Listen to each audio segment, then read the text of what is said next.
miles to LA. And a gridlock, Botox.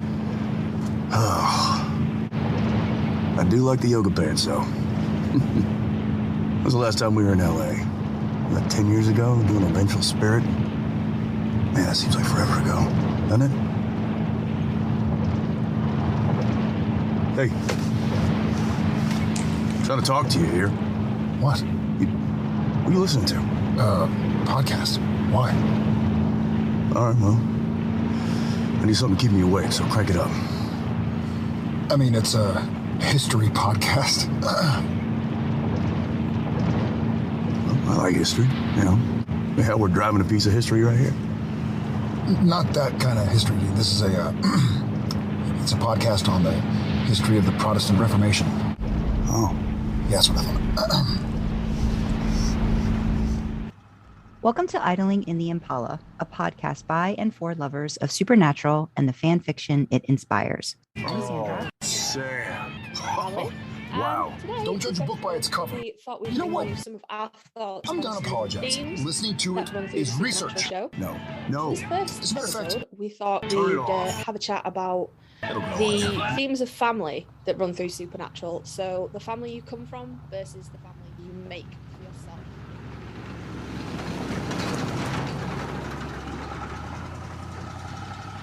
Welcome to Idling in the Impala, a podcast by and for lovers of supernatural and the fan fiction it inspires. I'm Sandra. I'm Karlee, and today we thought we'd do a little bit of an in-depth character study of some of the characters, because we've talked about Sam and we've talked about Dean and we've talked about Dean some more, and then, well, if we've got nothing else to talk about, we can always talk about Dean, can't we? So we figured, maybe you were bored of hearing us talk about Dean. No. He had that brother, didn't he? I remember he had that brother. Y'all remember that brother he had? But no, we figured maybe we would take a look at some of the other characters, main characters, background characters, things like that in Supernatural. And we decided that today we would have a look at our lovely Angel of Thursdays, Castiel. So I don't have anywhere else to go with that. Sandra, what are your thoughts on Castiel? I suppose it's always good to start at the beginning, isn't it? So we could all just talk about the first fucking scene Misha was in and how freaking amazing that was and how it set the tone, and then it just never Obliterated the tone, I think, too. Like after that, yeah. Yeah. It set the tone. What though? It set the tone for this really awesome badass angel that was not lived up to for the rest of the show.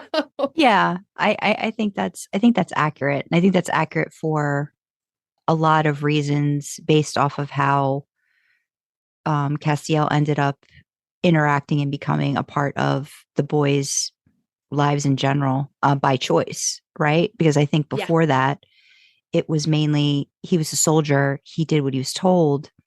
And then I think he pretty much is also the catalyst for fate versus free will. I think, I mean, at least in my look at the series overall, I think his injection of that character brought about a lot more questions for Sam and Dean on their journey. Because I think by season 4 is when, you really understood you slowly understood what Sam's role was, and then what Dean's role was supposed to be in the whole apocalypse. And the introduction of the angels set them on a really different path. It was much bigger. It was much grander. It was like not just the monsters that are, I guess, roaming the earth, but the monsters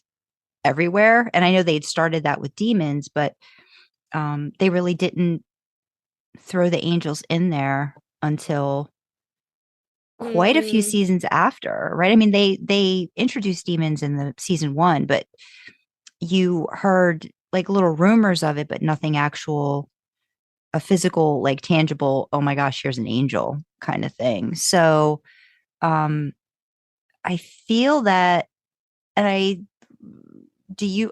don't know if this, I can't remember if this is accurate or not, but I think a lot of what happened in season 3 because of the writer's strike I think changed a lot of what was supposed to be sort of the game plan or the outline for how the next couple seasons was supposed to go. And I think maybe that was also a reason why they decided to introduce angels. I don't know if that's totally accurate or not. I feel like I read that somewhere that Kripke might not have necessarily had that as a plan, or maybe if he did, maybe it was supposed to be introduced a little bit later, maybe not season 4, maybe season 5.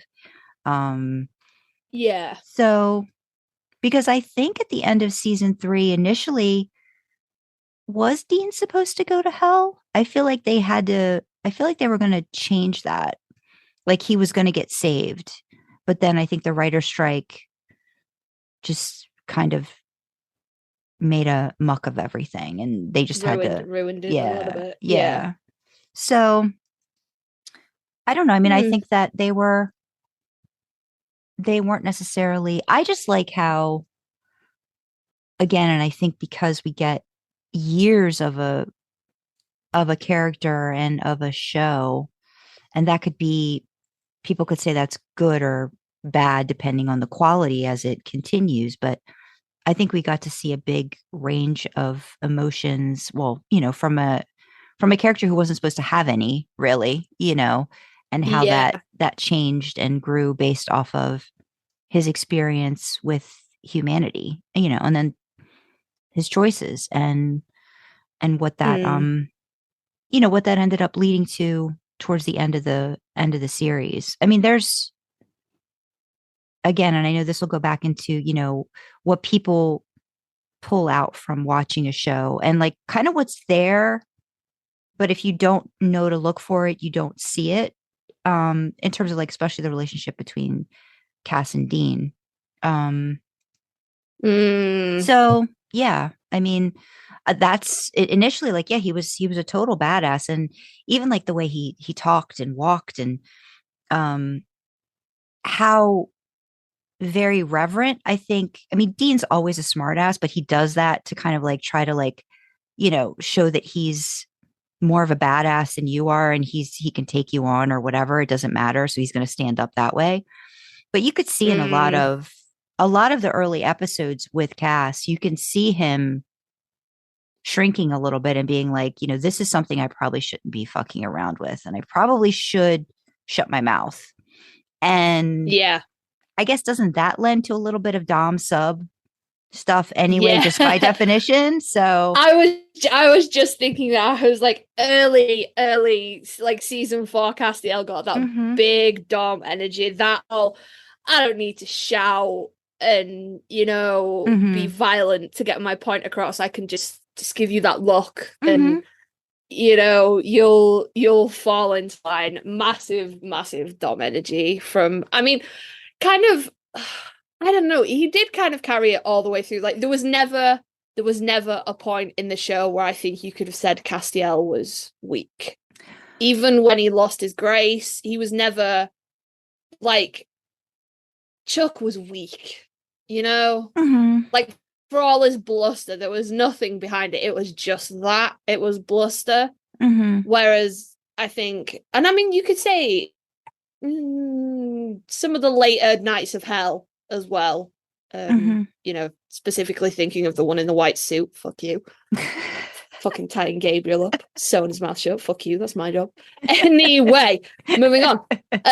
Yeah, like there are some characters that like try to be badass, but you can tell that it's just surface level. With Castiel, I think even when he was diminished, even when he didn't have his supernatural powers to back him up, he was still powerful in the same kind of way Sam and Dean are. I don't need this. Like, Sam and Dean don't need guns. They can kick your ass just as easily without them. Castiel doesn't need his grace. It doesn't diminish him to not have it. Yeah, I think that has to do with just conviction too, right? Like in terms of what his beliefs are, that I think just makes him powerful, and I think that goes for Sam and Dean too. Like their beliefs are what motivate them to be, stronger and to push through. And I think that has a lot to do with Cass as well. Yeah, because I don't know, maybe because I think I've heard like in a couple panels and stuff that, Misha is not generally like the best fighter or, whatever. So it's like he would still, maybe he couldn't show it as well in terms of like fight scenes or different things like that. But in terms of his overall like stature and presence, when he embodies that just core strength within him, I think you know to just like stand back and, Yeah. give him some space. So yeah, I think that it definitely, season 4 is probably like the dommiest I feel that, he ever was. And then I think by season 5, I think that's when Team Free Will kind of like got named, is when he becomes really more a part of Sam and Dean's journey. And then I think you start to see him sort of fray a little bit, in terms of like breaking down or figuring himself out.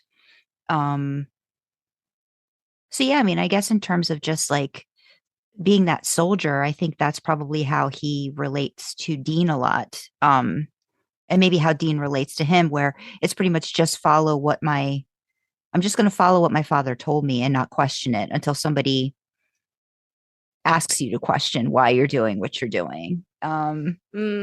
So yeah, I think that's what they have in common, character wise. Yeah. And their relationship is definitely quite different than the relationship that Cass and Sam have. And I think the Cass and Sam part really develops a lot later. Just because Cass's focus, I think, is always Dean for so long that then they don't have a lot of opportunity to be together, to commiserate about, usually they're commiserating about Dean, which I think is funny. So yeah, absolutely. I don't know. I think if we're drawing comparisons between no, not between Sam and Dean, between Cass and Dean. Wow, you can tell we don't talk about anybody else on this podcast. Sam and Dean. No, I think Dean has a lot more conviction than Castiel. He changes allegiances more than he changes his fucking underwear. He's like, oh no, I'm yeah. He's all for the God Squad. And then there was definitely some other stuff that happened. But then he turned on Sam and Dean to align with Crowley for the Souls in Purgatory. And I mean, we won't count his actions with the Leviathan. Like, that doesn't count. But then, I don't know. I don't think he betrays people willingly. He just lacks a little bit of conviction. He is so focused on what he feels is the right thing that he doesn't necessarily think about the implications of his actions. And maybe that's because he's used to his actions not having any implications. He said he was a soldier, but for what? Like, what?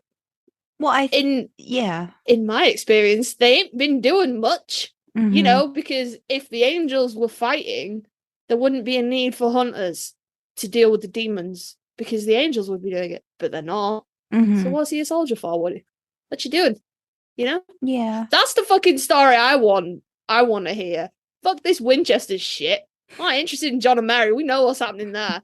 Tell me what heaven was like before Castiel. Well, not before Castiel, but before Castiel came into the show. Before they revealed themselves to humanity. What the fuck were they doing up there? They all just sitting around on clouds with harps and shit? What are you doing? Yeah. That's I would like to know that. Because, like, we saw hell. We saw it under Crowley. We saw a little bit of it under Rowena. Similar kind of vibes, it's fine. But we never really saw heaven until it was massively diminished.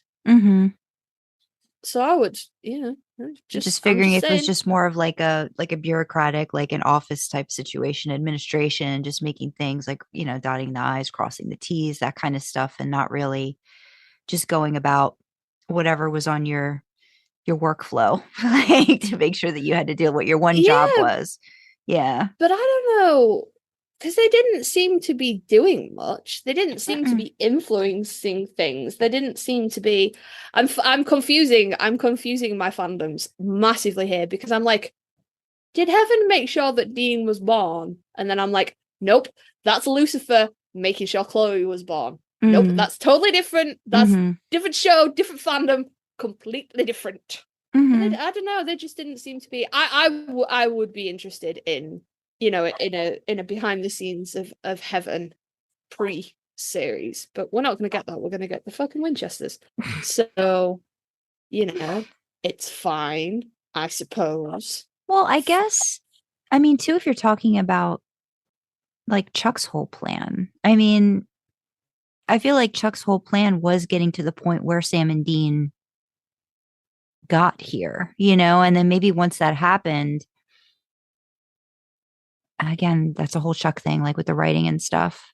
But the conviction part of it, I just feel like his conviction was, I just need to, again, I don't think this was beforehand, but maybe it was. But I think once Dean and the apocalypse and all that, it became about helping to save people and save the world. And I think that's where he got lost, because I think it was just the end game then for Cass. And sometimes he just, by whatever means necessary, I want to make sure, I try to save the world. And I think he got lost in that quite a few times. Every time he thought he was doing the right thing, he just ended up screwing up, and I think that that's a growth thing for his character. Unfortunately, you're putting the whole world at risk, for one character to kind of experience that growth. Where I think you're right, conviction wise,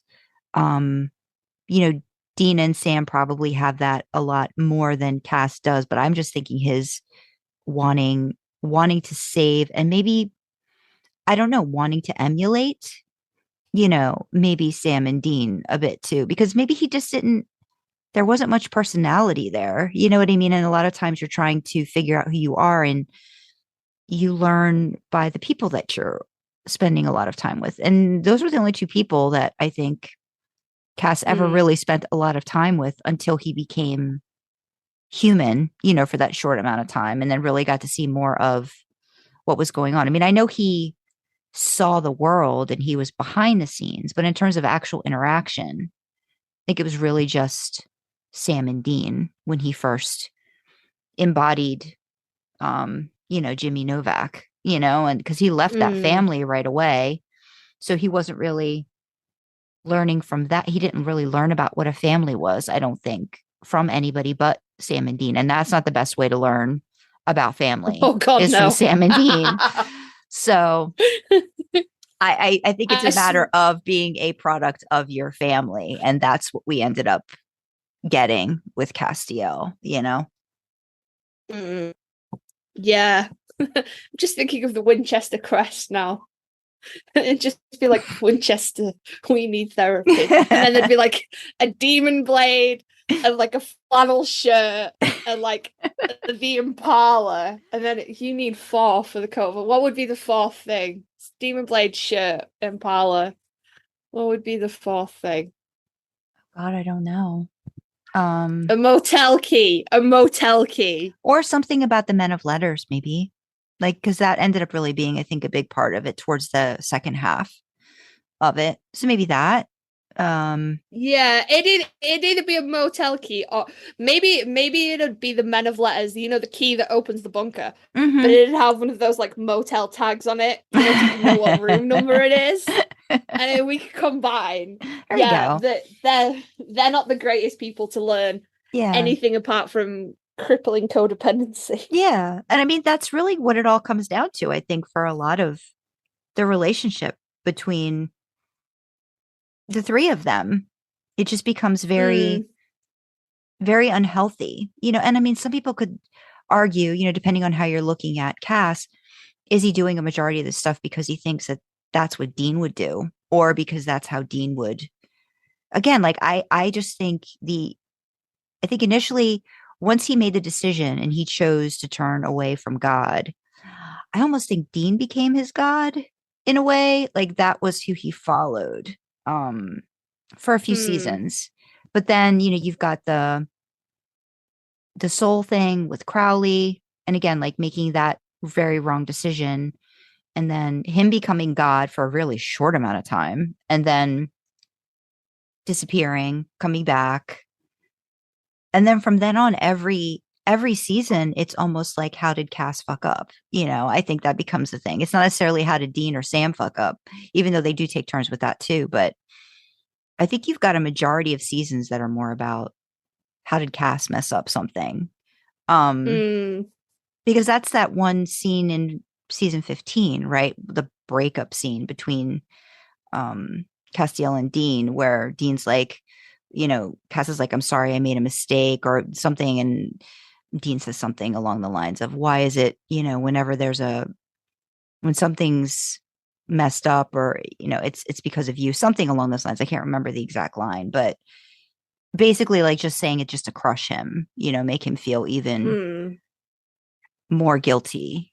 And I am of the mindset that misery loves company. So I think that Dean, in a way, his guilt, he kind of wants people to share it, right? And maybe Cass was the one person that was willing to share that, specific guilt feeling. Maybe even more than Sam, I think Sam, because I think we've had conversations with other people that we've interviewed. I think there's a difference, like there's a shame and a guilt thing. You know what I mean? So I don't know. Yeah. I feel like that it's kind of different where Sam and Dean both come from. And I just think Cass is very much Team Dean, and like, what are we going to do? And what would Dean do kind of situation. So yeah. I would agree with that. He tends, like I said, I don't think it's a lack of conviction, truly. I think it's just him thinking that his way, the path that he sees is the only path. And I think whether he was like that before or whether that's something he picked up from Dean, you couldn't really tell.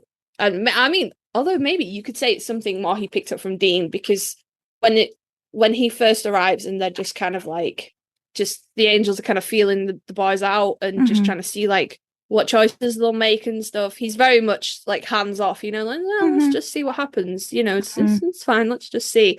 But then as we get later, he's like, no, this is the only way you can. This is the only way that this will succeed. And this is blah, blah, blah, blah, blah. So yeah, maybe he picks that up from Dean, who's very much kick the door down first, ask questions later. I wouldn't go all the way to shoot first, but certainly kick the door down first and we'll go from there. Not really take the time to see if there's another option, where I think Sam is very studious and likes to take the time to sit and think, and I don't think Cass, being that he's not human, I don't think, he just he hasn't learned that skill. And I don't know if he learns that, like how much he learns of that when he's technically human, for that one season. Because they don't really show a lot of him. They show him like at his job, or they show him like running, and then I mean, again, like when they catch up with him again, he's studying, he's like trying to solve a case, and he's in a suit, and he's just like, he's just trying to be like them. And I mean, I think it's all a search for himself and figuring out who he is. And I don't even think he realizes that when he's what he's going through and what he's doing. No.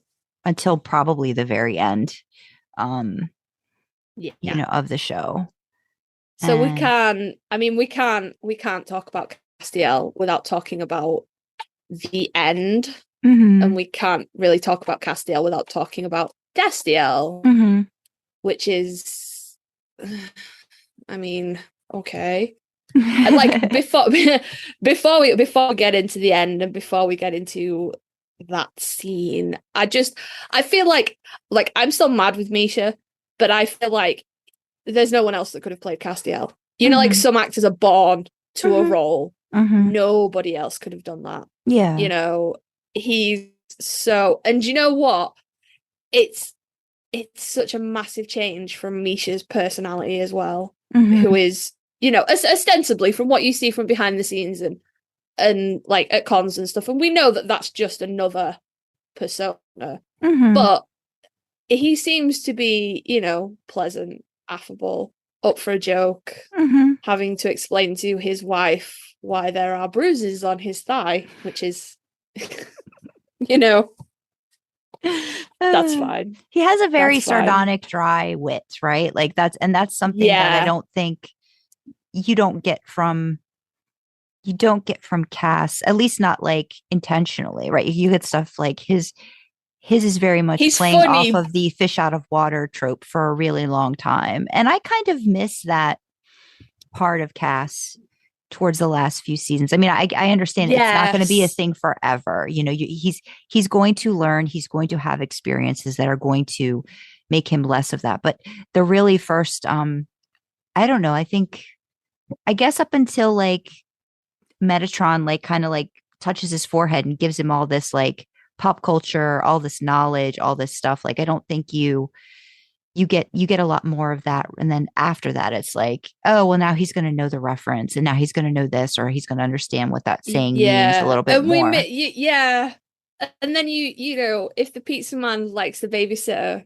like you can't write that. It's funny. Or Dean, this isn't funny. The voice says I'm almost out of minutes. Like I also very much enjoyed early Castiel, struggling to fit in to the world, and that very, very kind of very blunt, like there's no subtlety, there's no understanding of references. So like, Cass, get out of my ass. Dean, I was never in your ass kind of thing.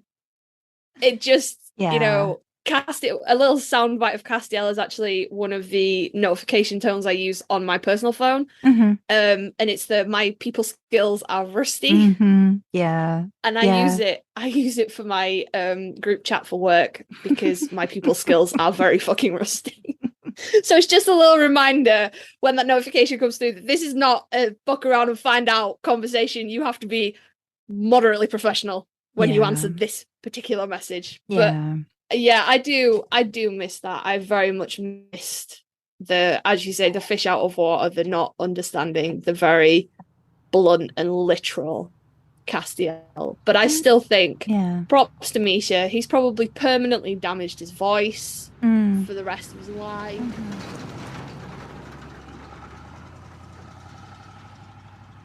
Okay, so this is normally the part of any given podcast where we would go, hey, our sponsor today is, but we ain't sponsored. So we just have some causes, some charities that we'd like to bring to your attention, point you in the direction of if you feel able or willing to donate to them. We have three main sort of causes, inverted commas, that we're promoting feels like the wrong word, but like signposting, highlighting, if you will. So the first one is to do with the conflict in Ukraine, the Russian invasion unlawfully of Ukraine. So we would just like to draw your attention to World Central Kitchen, which, as it sounds like, is helping to feed people that are affected by this conflict. Although it's dropped out of the media quite a bit now, there's still a hell of a lot of people in the Ukraine that are trapped, that are cut off, that are struggling for food and water and basic supplies. So that's what that charity is there for. We have KidSave, which, again, as the name suggests, is looking out for the children that are affected by this. I mean, conflict feels like the wrong word. It's, it's an unlawful invasion. But yeah. KidSave. And then we have, if you don't feel you can or want to commit to just one single charity, we also have a link to the global giving page for the Ukraine Crisis Relief Fund, which obviously is then split between various different places that it needs to go. It's sort of the global equivalent of a GoFundMe or a Just Giving page. So we have that. And then for those of you that are in the US, and oh Lord, we know it's hard right now. We do. So we have the Mums Demand Action, Ending Gun Violence, the Sandy Hook Promise, advocate for gun regulation in your state, wherever you may be. We have the American Civil Liberties Union, which is, basic human rights. Come on, people. Like, it doesn't feel like it should be this hard, but somebody needs to give your government a kick up the ass and be like, hey, it's not this hard. You're making it harder than it is. And then, of course, Vote.Gov, look up the voting regulations in your state, in your area, find out what you need to do, be informed, be prepared, because that is the best way to enact any kind of change. And that doesn't just go for the US, that goes for the UK, anywhere else. Educate yourself. Know what you need to do so nobody can catch you out. Last cause, definitely not least, LGBTQ plus people. My folks, we are under attack. There's no easy way to say it. There's no nice way to say it. People want us dead, yo. It's really heavy in the US. It's coming in the UK, and it's fucking hard. There's no one cause fits all for this. There's nothing particularly global. And to be honest, I didn't really want to signpost to any, causes that are fighting against this. I want to bring this down more to people. We're not a statistic. Everyone's a person. So the causes I want to signpost are Switchboard LGBT in the UK and the Trevor Project in the USA. And they are both services where you can reach out, you can be connected to people to talk to. It's hard. We need to come together, guys. So if you need to talk to somebody, if you need help, if you are not safe where you are, these charities will help you. Reach out to them, even if it's just someone to talk to, even if it's just someone to go, this fucking sucks.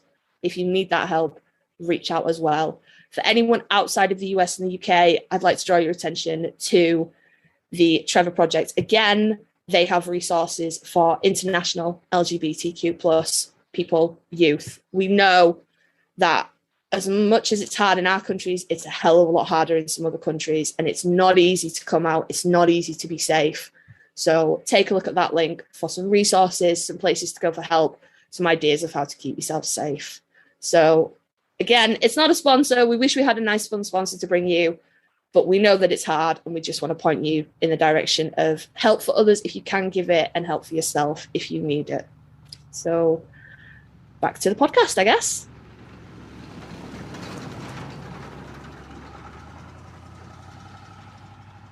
Probably, I think just his character in general and how difficult it is dealing with people probably endeared him to, a certain sector of the fandom that probably shares that same feeling of not fitting in, yes, figuring themselves out. So I think he's kind of like the symbol for that for them, and they have a strong connection to him as a character. You can just see that, I think, especially you can see it a lot, like the couple conventions I've been to. I think you see just how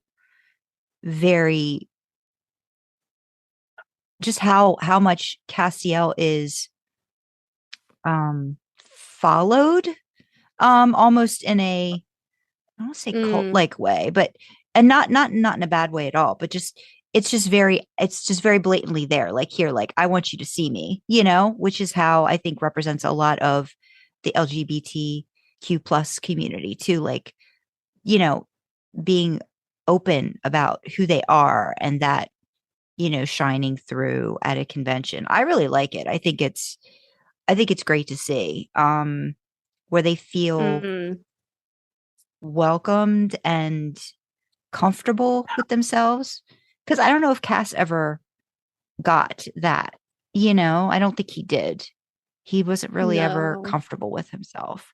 And then we started talking about, I think Destiel was going to be the next thing I think that we were trying to get to, and how, I guess based off of, if you're looking for it, or if you connect, you search out things in characters that are maybe a part of yourself, I think, more than, because I know that, like, for me, when we were talking about, what first brought me into the show, which was Jared, and then what ended up sticking was Dean, I think, for a lot of reasons, that I didn't I maybe didn't quite want to like look at or process for quite a while. And then I started really looking at him. I'm like, oh, this is why, you know what I mean? Like, this is how I relate to him as a character. And I think that's how everybody approaches a show, at least a show that you really like start to invest time and feelings in. Yeah. And I think with Destiel, again, like I, as a straight woman, didn't see that because I wasn't looking for it. You know what I mean? So I didn't really notice that until I started getting into the fandom. Because like I didn't know what Destiel was. I'm like, what the hell is Destiel? Like, I'm not very like I'm a little older, so the shipping and like the names and stuff they didn't click, at least like right in the beginning. I was like, what is Destiel? Yeah. You know, and then I was like, oh, okay. And but then going back and looking at it after you've seen the whole entire arc of the show, I think you see the scenes, you see the choices, whether it's an actor or a writer or a director, kind of giving you bits or hints, or you could take this way, you could take this that way. But then, go ahead. But that though, everybody said that any decision about Cass and Dean's relationship wasn't made until the end. Whether that was it was gonna be that was how they were gonna round off season 15, or whether that was something that came up during the lockdown hiatus. Don't know. But it was always said that it was never Destiel was never the end goal. But like you said, when you go back and watch it, it's right there. Like it's not even subtle. It's in your face with somebody's dick. It's right there. Like I know there are people in the fandom that are very anti Destiel, and I know obviously there are people in the fandom that like Destiel is the hill they will die on. And there are people in between. I think it made it into an episode. Don't remember it being cut out, but I've definitely said if you're gonna squint and look at Supernatural, I personally think you would see Wincest before you would see Destiel. But maybe that's because Wincest got like an extra 3 seasons. You know, it was established. But no, like I probably would go back and revise that decision now. Because it's right there. It's right in your face, you know? Yeah. But I'm still loath to say it's canon, okay? Because Jensen has said nothing. Misha has been like, yep, so gay, all the gay, my God, so much homo, people. All the homo. Like Castiel, all the homo for Dean. But Jensen has said nothing. And every time it comes up, he deflects, or on a few memorable occasions, Jared puts his foot down his fucking throat. But like, you know, apart from that one time, Jared will leap in and like, you know, either answer the question or also deflect. Like there's a lot of deflection. Nobody's had a concrete answer from Jensen about this. So for me, I'm like, until he says Dean was also romantically in love with Castiel, Destiel is not canon for me. It's unrequited love. And that's just my personal take on it. Yeah. I guess I think from the, like you said, I take it as you do from the perspective of, say, you know, what does this one actor who, you know, lived this role, what do they feel? Right. And if you take it at face value, Cass knows, finally realizes this about himself. And I might take it to the extreme where maybe Jensen is taking it to the extreme of Dean still doesn't know what the hell he wants, even though it's pretty obvious to like maybe a lot of other people based off of what's happened through the years. Like even the whole thing about, Dean's sexuality, like going back and looking at certain things, you could get a lot of like ambiguous. Well, like I, in my mind, in my head canon, I totally go with the fact that, Dean is bisexual.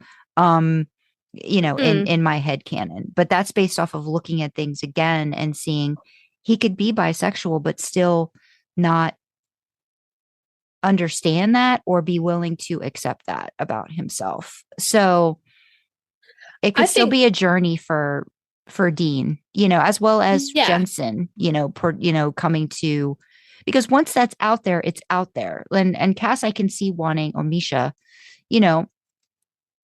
putting that out there, because he has a fandom that he has, I feel, created throughout the seasons that just goes with it. And he's played with that concept. He's played with the comments. He's done all of that. So for him to then all of a sudden not, I think just doesn't follow. It'd be queer baiting. Do you know what I mean? Like, I think that's what it would be for Misha to not do that. I don't know. That's my thought on it. You've led me to a certain place there, Sandra. You really have. Okay. Yeah, Misha and queer baiting, and I know we've like that. had that. Yeah. We're talking about Castiel, we're talking about Misha, we're talking about Destiel. We're gonna have to talk about, it was the New Jersey con, wasn't it? It was the one you went to, where Misha accidentally, I'm doing finger quotes and everything, accidentally came out as bisexual, and then took like 3 days to go, shit, sorry guys, didn't actually mean that, not actually bisexual. I'm such a great ally though, I'm so sorry, blah blah blah blah blah. And there's a whole heap of bi erasure and things like that we could get into, but that's not that's not what we're here for. But as you say, for someone who was built, supported, gone with a fandom who, like, Castiel's fans saw Destiel way before the rest of us, way before it was, way before the writers, I think, even started really playing with it. I'm still of the mindset that I think Sarah Gamble, who was the executive producer for 6 and 7, I really think the main reason she wanted to get rid of Castiel was because she didn't want that love interest for Dean. You know what I mean? Or that possibility, or have that blatantly, even though they played with it again, I think, she just didn't want Cass there because she wanted it to be about the boys again. Because you can see that in season 7, and a lot of people hate season 7, I think, because there's so little Cass in there, So yeah, but they saw it before, a lot of other people even did. So go ahead. I'm sorry, I threw you off your train of thought. No, that's exactly it. A lot of people, a lot of Castiel fans, and a lot of Destiel shippers that saw that before maybe the rest of us did, and I mean, like you said, from your experience as a cishet woman, you didn't see romance in that final declaration because you weren't looking for it. I did by then, but I'm saying, when I first started watching it, it maybe was it wasn't until I was in season 6 or 7 that I really started like digging into the fandom online, and then started seeing that, and then like going back. But by then I was kind of like already, I started to see like those different scenes that were then from that point forward a little differently. But like we've talked about it too. My husband, your husband, first go round. I mean, Ted sees it now as we rewatch it, but he had none of that. Going into it the first watch. Just nothing. No, I know me and my husband haven't rewatched. I think once watching it with me was enough. And we didn't even watch all the seasons together. We only watched 15, and he was like, "I'm fucking done with you. Stop pausing it." But he, when it first, when that episode first aired, and we and then the credits hit, and I was like, "Oh my god, And he was like, Mhm. what? And I was like, that was so gay. And he was like, Mhm. shut up, no, it wasn't. And I was like, Yeah. I think it might have been, because Yeah. like, as I was saying, you not seeing that until later on. Mhm. I, as a queer, non-binary human, I didn't see it at all. Even right, like, I was still iffy at the declaration Mhm. because I am so used to not being represented Mhm. in TV shows Right. and film. I was Mhm. like, yeah, there's no way they're gonna have a gay love interest. It's not gonna happen. Yeah. They've got rid of, killed off Mhm. every single possible threat of a Yeah. love interest for the boys. Mhm. Jess died. Lisa got her memory wiped. Mhm. Amelia did something. I don't know what she did, but she did something. Yeah. They even killed off Charlie, and she wasn't a threat. They Mhm. killed off Rowena because there was a little bit of a burgeoning. Maybe some, maybe her and Sam are researching in the library. I think so. They Yeah. should be. Yeah. Mhm. Yeah. I ship Rowena and Sam, Mhm. but they'd like every single love interest had been removed from the show, killed, Mhm. memory wiped, whatever. And I was like, there's no way that they're gonna let a gay love interest live. He didn't, but that's Mhm. not the point. Mhm.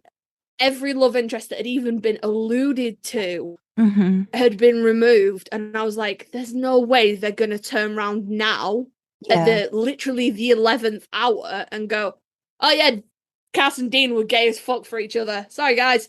It Mhm. just worked. Like, I just could not conceive that. If there's limited representation for gay and lesbian people, there's even less for bi people. Mhm. So I was like, no. And then, like I said, I'd had the conversation with my husband and been like, I think it was romantic, and he was like, no. And then, like, as the days went on after the episode, and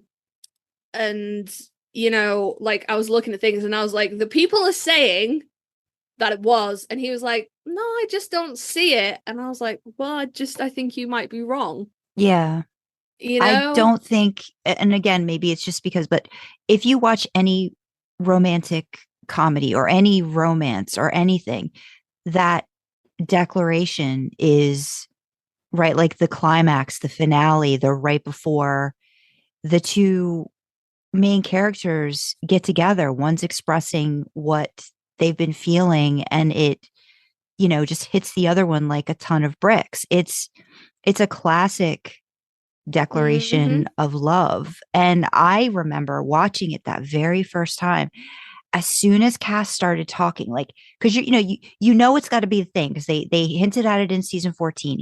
He's not gonna, the empty's coming when he's the most happiest. And when he starts talking, I just remember feeling this, oh my God, are they gonna do this? No. No, I was like, Yeah. I was like, oh my God, are they really gonna do but like this hope, this weird, like I wanted this for the Destiel lovers. I really did. I wanted that to happen. And the fact that he was actually starting, I was vocalizing, oh my God, they're gonna do this. And my husband's like, do what? I'm like, I was like, will you please spend a day on the internet, sir? You just like 5 minutes. I was like, but yeah. I just, it was this, they're really going to do this. But then it's also like, oh my gosh, they're really going to do this. And just like, with every character, once that swell of hope and joy happens, that character's gone. Just full stop. It happens in every, like, it's just every kind of like 180. As soon as somebody expresses something or does whatever, they're gone. And I'm like, oh my God, this is it. And it's one of the most heartbreaking scenes I think I've ever watched.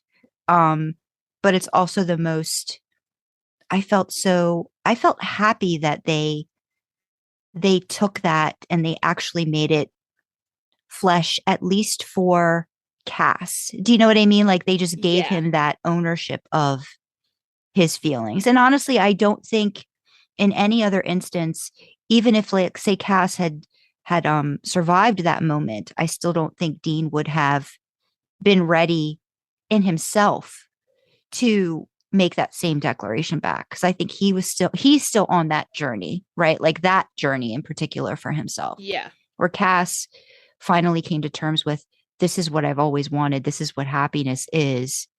I think it's just so beautiful. It's a beautiful speech. Like it's just in the knowing, it's just in the being. Like how freeing is that, to finally be okay with that in yourself. And I think that part's lovely. I think it's shitty that, but you knew it. You knew it was going to happen. As soon as he started talking, I'm like, okay, Oh no. here it goes. He's gone. So yeah, go ahead. Yeah. No, for me, I think if you take aside, like if you snip it off at the end. If you just snip off the I love you at the end, I think it was, I mean, I cried. And I mean, if you snip off the love declaration, and if you take out the supernatural's bury your gaze, and you take all that out, it's a beautiful end to an arc. Arguably one of the best. Dean got a shitty rap, so did Sam, and then they were like, oh, but they all met up in heaven. Fucking who cares? Like, no, it was a traumatic, untimely death. Like, nobody had a good ending there. But for Castiel to have gone from nothing but a soldier, just nothing, just a soldier of no import in his life, quote unquote, to have gone through, he's been God, he's been human, he's lost his grace, he's found his grace, he's done so many different things, and then to come right back down to it and be like, you, human person who I had one job with, taught me to love humanity and myself, is, I think that's beautiful. I really do think it was a great ending. He knew he was going to die, and he said what he needed to say. And not many characters get a chance to do that. Yeah.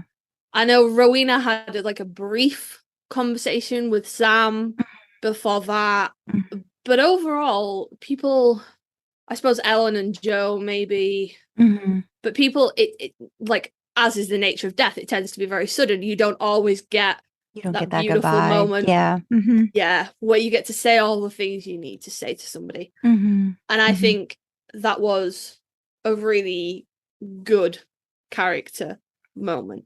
But you have to do a lot of heavy lifting to take a lot of shit away from it to be able to go, this is nice, this is a good end. Yeah. And then when you put all that stuff back, you're like, oh, well, Supernatural just burying their gays again, and that sucks. And again, I just, it's on the wiki, it's on the wiki, as in his romantic relationship with Dean, one-sided. And I'm just like, until Jensen, who, knows Dean the best out of anybody on the planet, until he comes out and he's like, I've thought about it.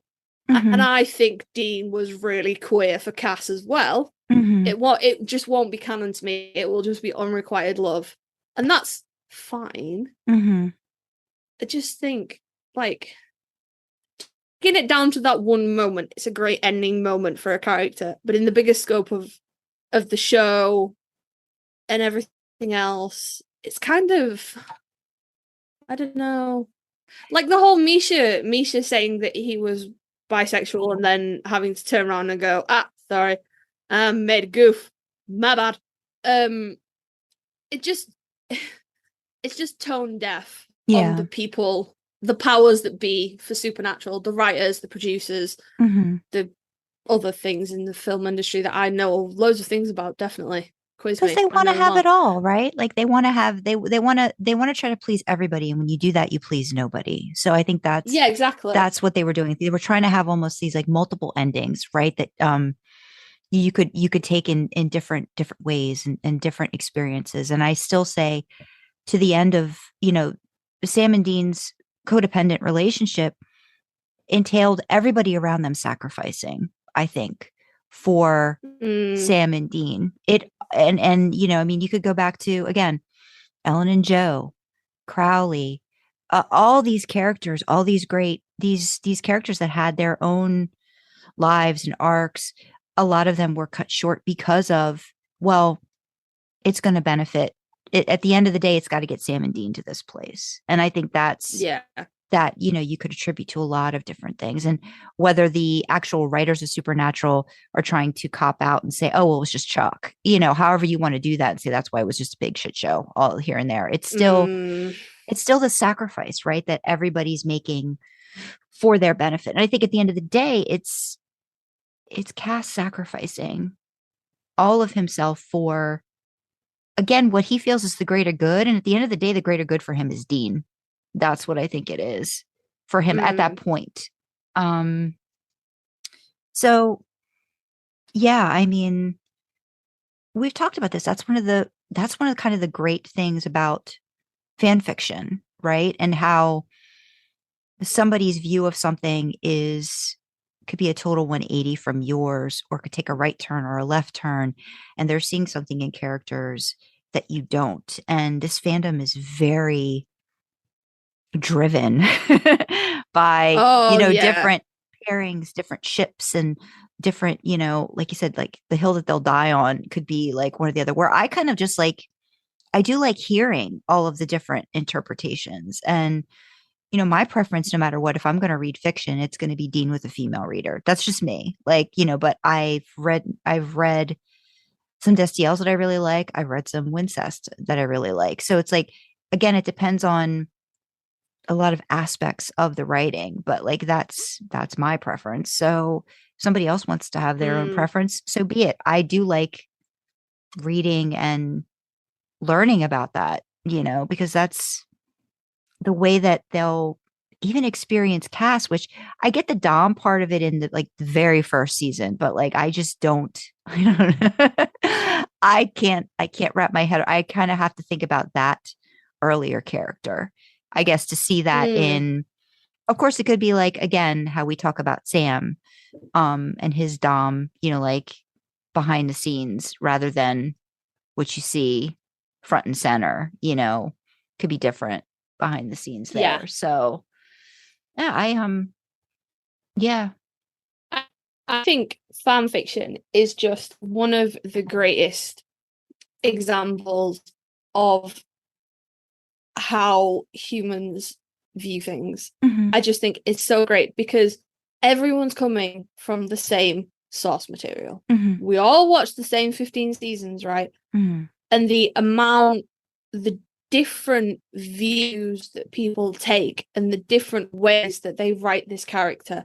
And we've all seen the same episodes, you know, and maybe you pull from things that the actors have said about their characters and things like that. But overall, you're kind of pulling from the show. And then you Destiel's not really, it's not really my thing. It's like, I've read some really great ones. I've read some horrible ones, you know, and everything in between. And I just think the range that people can pull from this one character is it's just incredible. And I just think it's so interesting from like a psychology view. Like, we're all looking at the same thing, but we're all pulling something completely different from it. Like, you've written things with Castiel in them. I have not. And I just think it's so interesting to me. Like, I've seen, you know, like, not to put too fine a kink on it, but you know, I've seen fics with Castiel being the sub to ever be to the Dommies talk to ever be. And I'm just like, how do we all pull something so different from the same thing? I just think that's really interesting. Yeah. Just as a concept. Yeah. I mean, personally, I'll put my hands up. He's the toppiest top to ever Dom. Anybody fight me? You look at that season 4 baby. Also, could we just briefly for a second, could we just objectify Misha for like 5 minutes? Okay? You know, like, in a nice way. You know, we're being polite about this. But also, goddamn, that should be illegal. That man's jawline. Jesus Christ. Misha, please. I mean, it's very he's unassuming, right? aging- Like you don't get it right away. At least I feel like you definitely see it in season 4, but like he doesn't turn it like it's just not always on. It definitely is for season 4 in the very beginning. Like it's just there. But like as you go on with the character, you don't see it all the time. But yeah, he's a very good looking man. Very, very good looking man, you know, but very like a subdued, like almost like the professor kind of, you know, the good looking. Like you don't get it until like, you know, little bits and pieces, and all of a sudden he just like turns it on, kind of thing. Like, all right. Yeah. I think it's one of those unfortunate things where if he wasn't playing opposite J2, Oh you'd yeah. be like, Jesus, fuck. Yeah, because there's like levels, fine. right? But yeah, it's like if Jensen wasn't playing against Jared, you'd be like, holy shit, he's really tall. But then like Jared walks into shot and you're like, oh, all right then. Like it's worth really bearing short. in mind whenever you see pictures.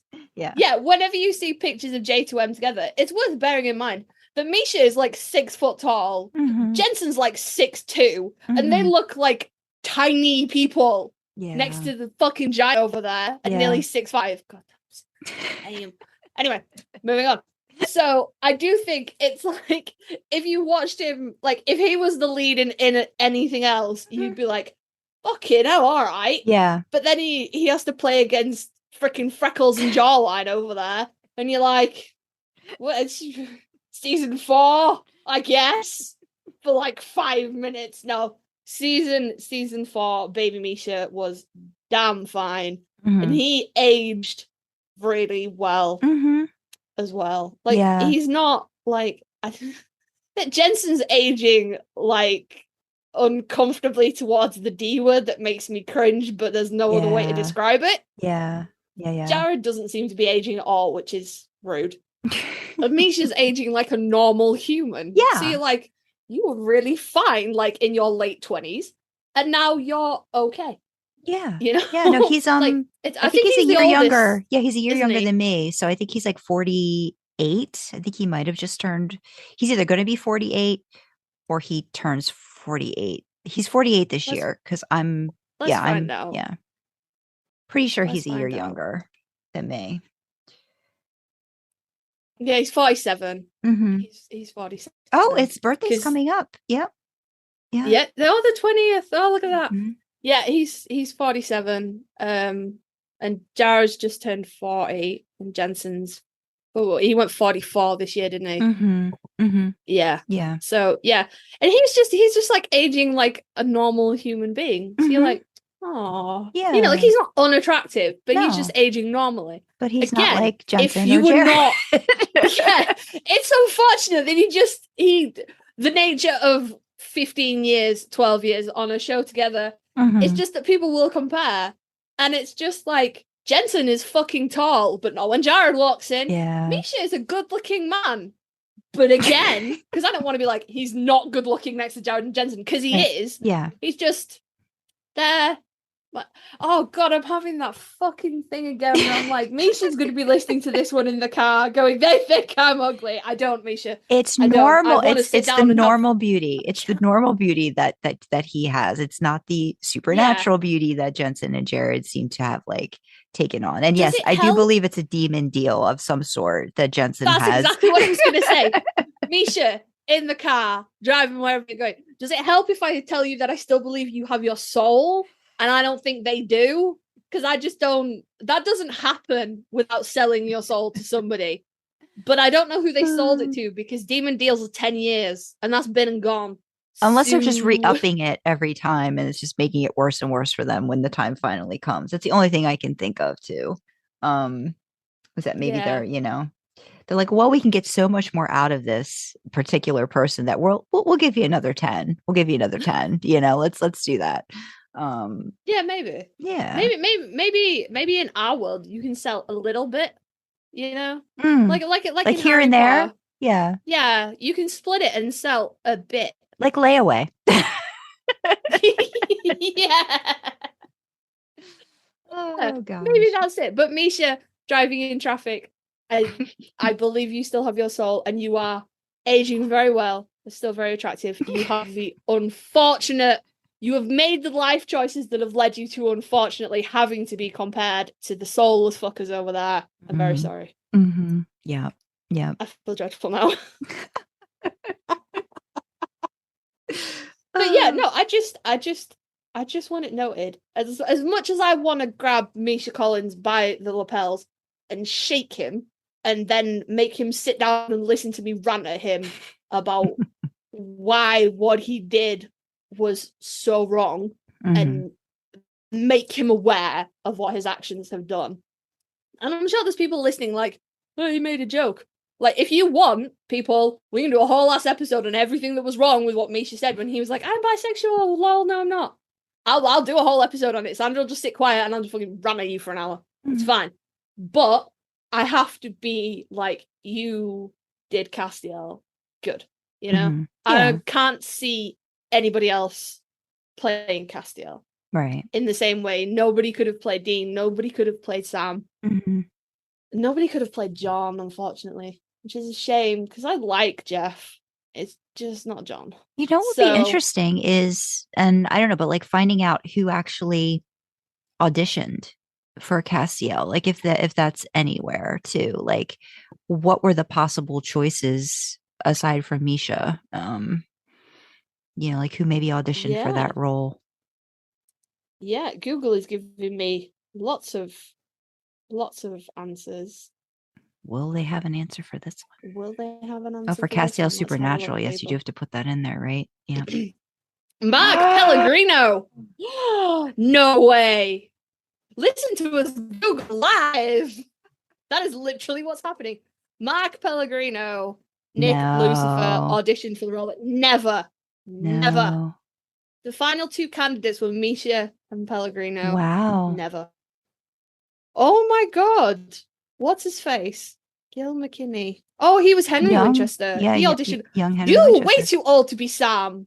No. That could have been just by just like how he was dressed and everything too. They probably could have been similar in age. I do know that Jensen auditioned for Sam, and that just I knew Jensen been a auditioned thing. for Sam. Yeah, no. But if that's I mean, they definitely did thank God.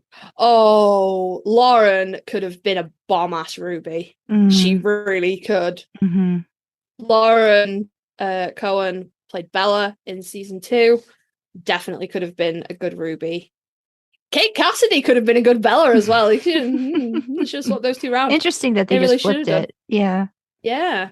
They really should have done it. Well, that was very interesting. I know it could never have gone to Mark. No, it could never have gone to Mark. Well, that was interesting. Yeah. That was Willing Live with Karlee and Sandra. We answer questions live through the medium of Google. So yeah, I just think, a little bit like a lot of props to Misha. It was great. I mean, Mark was great with Lucifer as well. I don't think couldn't have seen anyone else play Lucifer, but we'll talk about Lucifer in a different episode. This is Castiel episode. Look at us. We're being so contained. Yes, we are. We're professionals, people. We are professionals. I guess on that note, are there any like last thoughts about Castiel before like we wrap up, or do you think we've kind of hit? I think we've hit a lot. I think we've hit a lot. I think there's some stuff between Castiel and Jack to discuss, but again, we will do a separate episode on Jack, and we will discuss that then. Look at us, we're so fucking professional. So professional. So as always, hit us up, reach out to us, send us an email, reach out to us on Twitter. Let us know what you think. What did you think? Do you agree with our thoughts on Cast? Do you disagree? Do you see him in a totally different way? What are your thoughts on the confession at the end? Where do you stand on the Destiel debate? Are you pro? Are you against? Do you have no fixed opinion? We kind of have no fixed opinion. We're just like, maybe. Yeah, I think I mean, somebody's gonna fall somewhere. Either it's like it could be like the middling, like, I really don't see it, or I don't really care either way. I don't think we have those kinds of people who are listening to this podcast. I think there's probably an actual like thought, on that topic. But yeah, so reach out, let us know. If you send us emails, we will respond. And if you send us fanfic ideas, we will discuss them, and then Sandra will go write them. Yeah. Oh, okay. I'm sorry. Don't send us. Everybody send me fanfic ideas at once. Yeah. She's maybe busy. wait. Yeah. Or like point us in the direction of like some really great Destiel. If we want to give that another like go around. Because like I said, I've read a couple really great ones that I think I've bookmarked on AO3. Maybe if I feel so inclined, I might pop them into the description. Some things that I really liked, or even I know there's a really great podcast that just focuses solely on Destiel and just reads Destiel fanfic. And I've listened to quite a few of those and do really like it. I think it's called Making It Up As We Go. I'll try to remember to put a link into that. Maybe I'll even try to reach out to the creator at some point and be like, hey, you do Destiel. We focus on this. Do you want to chit chat about it? But anyway, now I'm going off on tangents. So we'll do. I definitely have a Destiel fic. Is it that ring one? I remember we were going to talk about that one. You gave me one that I read that was the familiar one that I really liked. That one was great. Yeah. I've listened to. That is one of my favorites. Have Love Will Travel. That was a podfic one that I really liked. That was the one where Dean was an exotic dancer and Castiel was like this recluse writer and like had issues about like leaving the house and stuff, and how that sort of it was younger Dean and Sam, and Sam I think was still a teenager. Dean was maybe only like, so it was only like early 20s, but that was really great. So I'll link a couple of those things below. But yeah, the Unfamiliar one I read a couple weeks ago. Really love that. That was really good. Ring Like Silver, Ring Like Gold is good as well. But it's still a work in progress. I don't want to like, I want that to be done before I'm like, people please go read this fucking amazing BDSM kink Destiel fic that's fucking all that in a bag of chips. It's awesome, but I want it to be finished. I want it to be finished before I point people in that direction. But the familiar one, yes. Have Love Will Travel, also yes. Yeah, it's really good one. So we will, in the description, we will link some of our favorite Destiel fics, and go check them out. So we'll give you we're going to give you places to contact us too real quick as we get ready to exit. I'm not going to look at my notes, so we're going to see how this goes. Woo, she can do this. Come on, people. You can go. If you want to email us, you can email us at idlingintheimpala@gmail.com. On Twitter, we are idling in the letter D Impala. If you want to reach out to me, you can find me on AO3 under the username Drasna, DRASNA. On Twitter, I'm skylewrites. That's SKYLEWRITES. And then if you want to read some of my original fiction, you can visit my website at sandrakyle.com. Hey, look at that, guys. She can do the thing. I'll try to remember how to spell my own name this time. So if you want to reach out to me, you can find me on AO3 and Twitter. It's Karlee Karma, however you think that might be spelled. I guarantee you it's not. So it's Kilo, Alpha, Romeo, Lima, Echo, Echo, and then Karma as you spell it normally. Same profile picture in both places, in case you think, hey, I wonder if that's two people with a weird spelling name. Same profile picture, it's probably me. So like we said, reach out to us on Twitter, send us an email, let us know your thoughts on Castiel, Misha, Destiel. Send us some fics, we'll give them a read, and we'll, if you send us fics, we'll read them and review them. So, audience interaction, yay! But apart from that, thank you very much for joining us, guys, and we will see you next time. Bye! Bye!